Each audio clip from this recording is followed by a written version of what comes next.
Why can patients in one country get a new treatment in just a few weeks, while others have to wait years, or never get it at all? A big part of the answer lies in how different countries assess the value of new treatments. And that comes down to something called Health Technology Assessment, or HTA. But HTA systems vary a lot from country to country. So today, I'm walking you through 10 dimensions to compare HTA systems globally to understand what makes each one unique. We'll start by looking at market size and at the differences between countries that adopted HTA early on and those that are still catching up. Then I'll get into the structure and the role of different HTA bodies around the world, how they're organized and how they work. We'll also look at speed to market, health outcomes and pricing, arguably three of the most important things when it comes to access.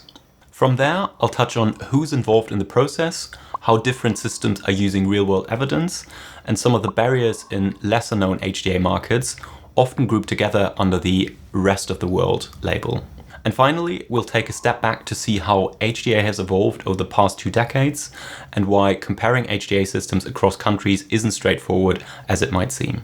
When we look at global prescription drug market data, one thing jumps out straight away. The US dominates, making up over half of the total market. As we'll see later, the US has a pretty weak connection between HTA and drug pricing, which some say helps explain why prices are so high there. I actually made a separate video on why higher drug prices in the US might not be such a bad thing, so feel free to check that out if you want more background on the US system. Germany also ranks high on this list. Their HTA process, known as the UMNOC, puts a lot of emphasis on clinical benefit. But unlike the UK, for example, it doesn't really focus on cost effectiveness. So here's a question. Does skipping that step actually drive up the size of Germany's drug market?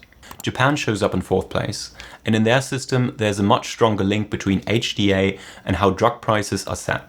So maybe it's not just about whether cost effectiveness is included, but also how the broader system handles pricing and access overall. Of course, these numbers also reflect the size of a country's economy, which helps explain why the US and China are at the top of the list. Still, it's interesting to think about how the type of HTA system a country uses might be linked to the size of its drug market.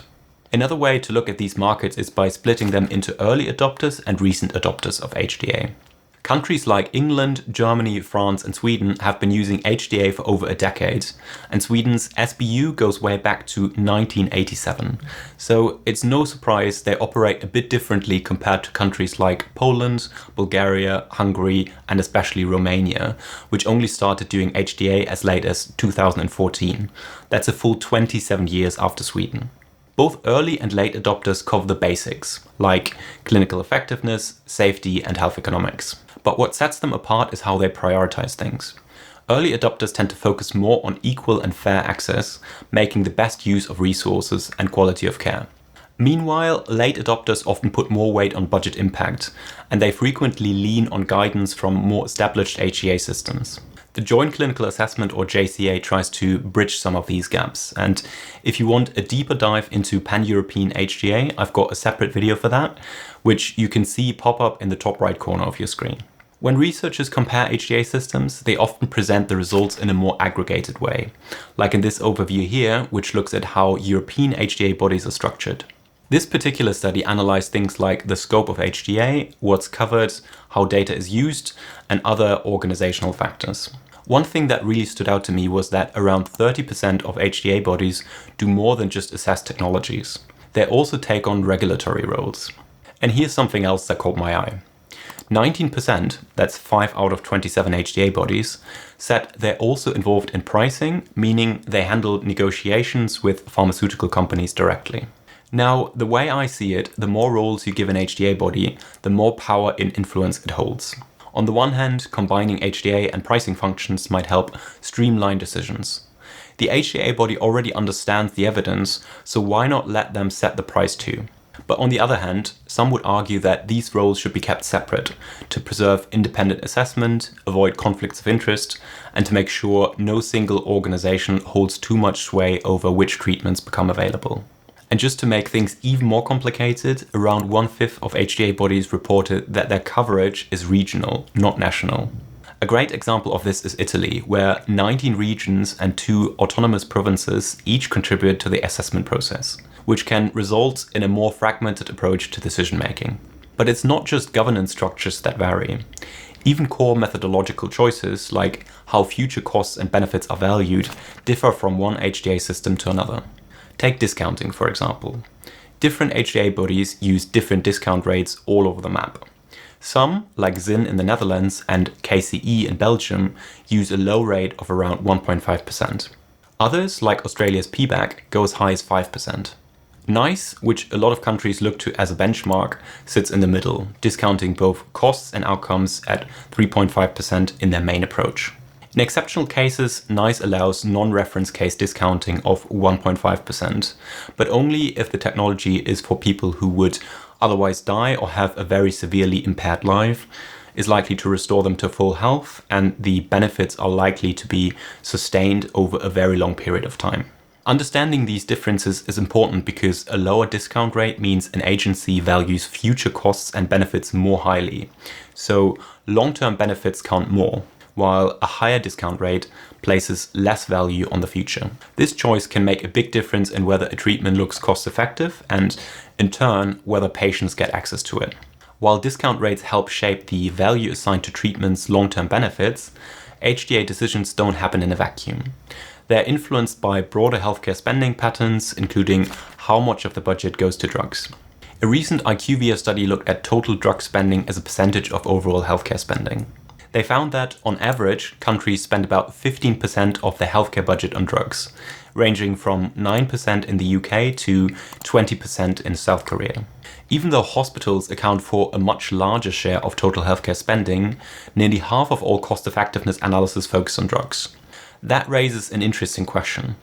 Are we really focusing on the right things when making resource allocation decisions? You could argue there's a lot more untapped potential to improve value in hospital-based procedures, which, surprisingly, are the focus of only about 1 in 5 cost-effectiveness analysis. So that brings us to a broader question. Not just what gets evaluated, but how much different health systems are actually willing to pay for a healthy life here. In countries that use cost-effectiveness analysis, this is captured by something called the willingness to pay per QALY. Basically, how much a system is willing to spend for 1 extra year of life in good health. A 2022 study looked at how these thresholds vary across countries and compared them to a measure called the HALE index, which measures health-adjusted life expectancy. And once they removed Taiwan as an outlier country, the researchers found a clear positive correlation. In simpler terms, countries that are willing to spend more per QALY tend to have healthier populations, which, let's be honest, isn't all that surprising. You might be wondering if a higher willingness to pay actually means faster access to new medicines. Well, take a look at Germany. No other country in the EU gets new drugs to patients quicker. Germany's average time to access is just 47 days, way below the EU median of 474 days. Now, Germany doesn't have a fixed willingness to pay threshold like some of the other countries, but it's definitely known as a high-price country. With some recent changes in the AMNOG process, which I've covered in a separate video, this could change how things work there in the future. On the flip side, Poland, which has a lower willingness to pay per QALY, takes the longest to get new drugs to patients, over 2 years on average. But here's something interesting. Spain has one of the highest willingness to pay thresholds, yet it ranks near the bottom when it comes to speed of access. So this shows that time to access isn't just about how much a country is willing to pay. It's influenced by a bunch of other factors like how complex and thorough the HTA process is, how quickly healthcare providers adopt new treatments, or whether there are accelerated access pathways in place. Before we take a look at HTA outcomes, we must first appreciate that results differ based on practice variations, which a group of researchers classified into these 4 groups. Practice 1 is the first relative effectiveness assessment of a drug, while Practice 2 also includes non-submissions and reassessments. Practice 3 adds cost-effectiveness assessments, and Practice 4, which is the most inclusive category, considers economic restrictions and price negotiations as well. While this distinction into the 4 separate categories adds important granularity when considering HTA outcomes, it also makes it harder to draw conclusions.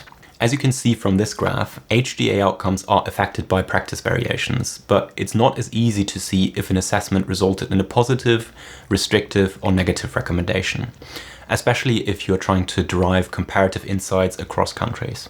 To simplify things, another group of researchers used a different method.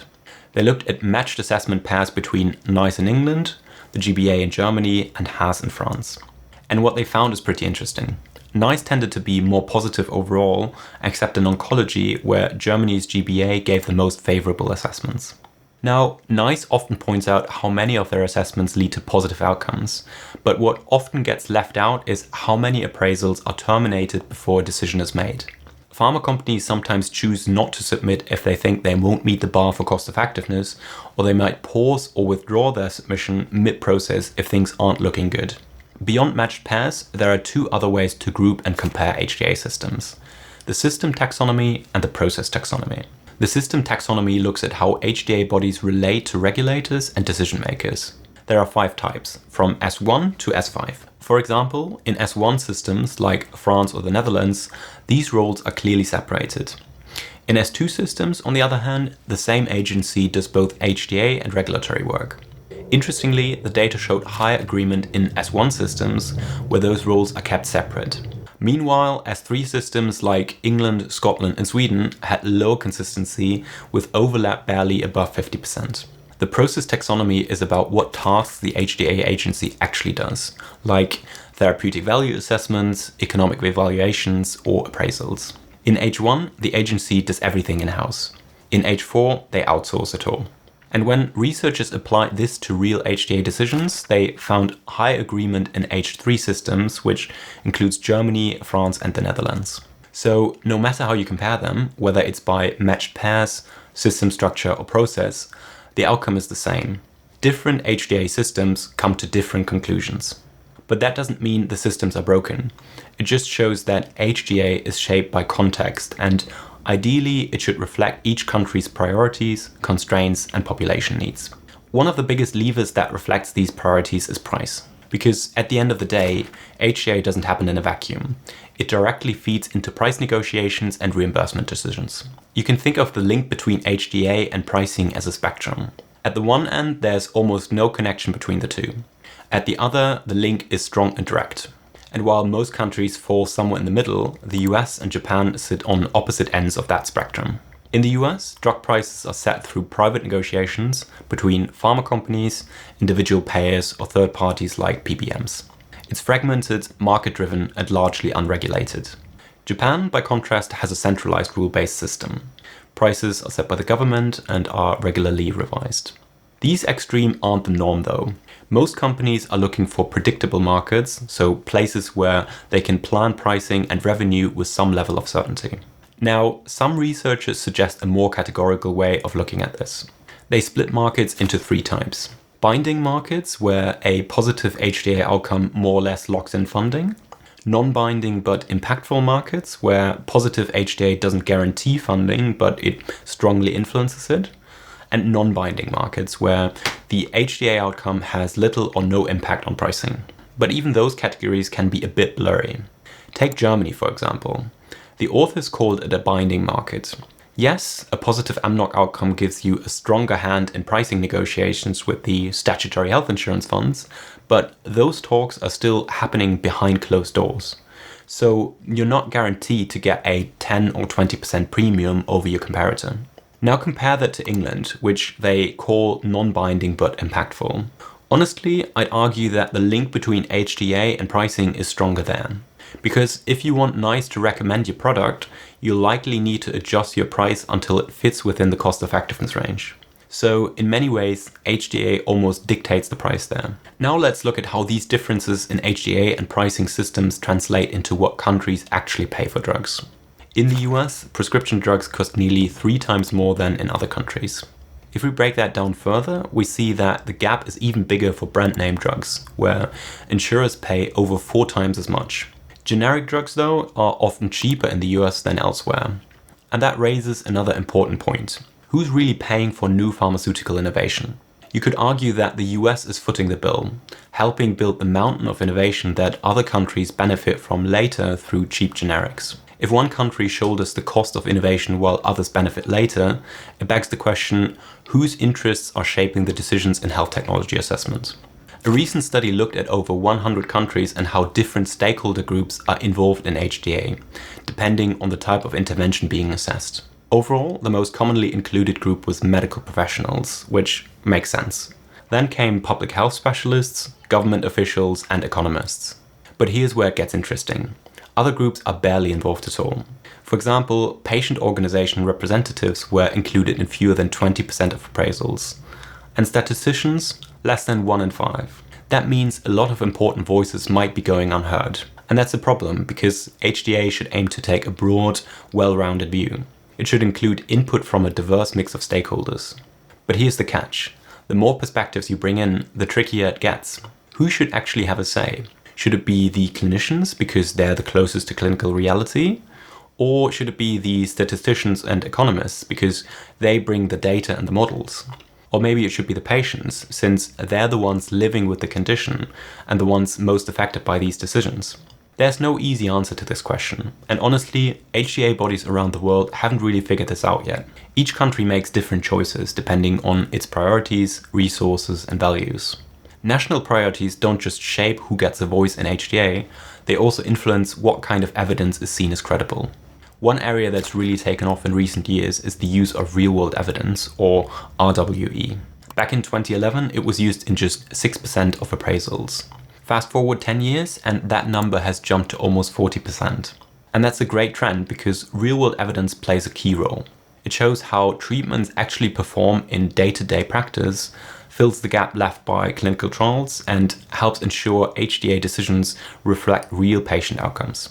When you look at the types of RWE being used, patient registries and observational studies are by far the most common sources.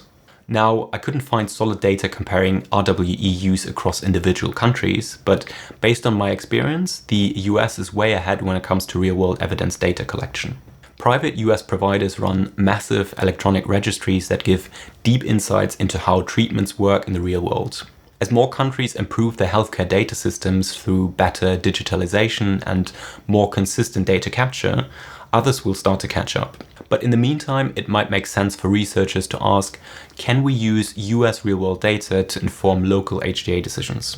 As researchers explore how US data might be adapted for local use, there's also an urgent need to support HTA development and real-world evidence collection in the global south and other emerging markets. Most of the research comparing HTA systems focuses on Europe and a few established players like Canada, Australia, or Japan. That's why one study chose to look at China, India, and South Africa, countries moving toward universal healthcare coverage and working to build a stronger HTA system. The study explored how these countries can overcome barriers like limited resources, a lack of HTA expertise, siloed decision-making, strict research controls, and deep-rooted hierarchies in academia. But it also highlighted some positive forces, like political will, increased public investment, and local training efforts. And it found 3 key building blocks: stakeholder engagement, capacity building, and making HTA part of the institutional framework. With around 85% of the world's population living in the global south, helping these countries get more value from their healthcare spending isn't just a local priority, it's a global one. HTA is one powerful tool to help make that happen. As more health systems rely on HTA to guide decisions, it's worth asking, how has HTA itself evolved over time? A 2024 study by the Office of Health Economics looked into that, and one of the things they tracked was the use of surrogate endpoints. They found that in recent years, HTA bodies are increasingly accepting surrogate outcomes, and that's generally a good thing. Surrogates give us early signals of how treatment might work, especially when it would take too long to measure the real clinical outcome. But there's a catch. Surrogate outcomes add uncertainty, so it's important they're backed by validation, real-world evidence, or follow-up commitments. And surrogate outcomes are just one piece to the puzzle.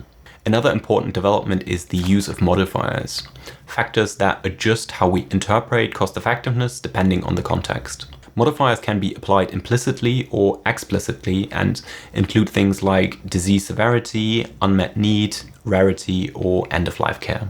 Around half the countries in the study now use 2 or more explicit modifiers, but others still rely on implicit ones, which can be harder to predict and plan for. That's a real challenge for pharma companies trying to build a clear market access strategy. All in all, HTA has come a long way, getting more flexible and context aware and trying to capture the real value of health technology innovation. But honestly, I think it still often focuses too much on short-term cost savings instead of setting prices that truly reflect the long-term benefits these innovations offer. There's still a long way to go to reduce uncertainty and make HTA processes clearer and more consistent worldwide. The truth is, we haven't really quite cracked the code on how to fairly price new medical innovations yet. Part of the reason it's so tough to get pricing right is that HTA systems themselves are very different, and that makes comparing them a real challenge. Part of this challenge is that HTA systems are always changing, so the published research we see is really just a snapshot in time and often can be outdated before we even get to it. When we look at data across multiple countries, it can hide the unique details that make each system different. But if we focus only on individual countries, the amount of detail can get overwhelming very quickly. There's a real trade-off here between going deep and staying consistent. Expert deep dives with multiple authors bring rich local context, but they're often hard to compare because they're not uniform. On the other hand, single studies use consistent methods, but they can miss out on the important local nuances. Plus, data availability is all over the place. Not every HTA body publishes the same information or is equally transparent about their processes. And to top it off, HTA bodies don't all work the same way.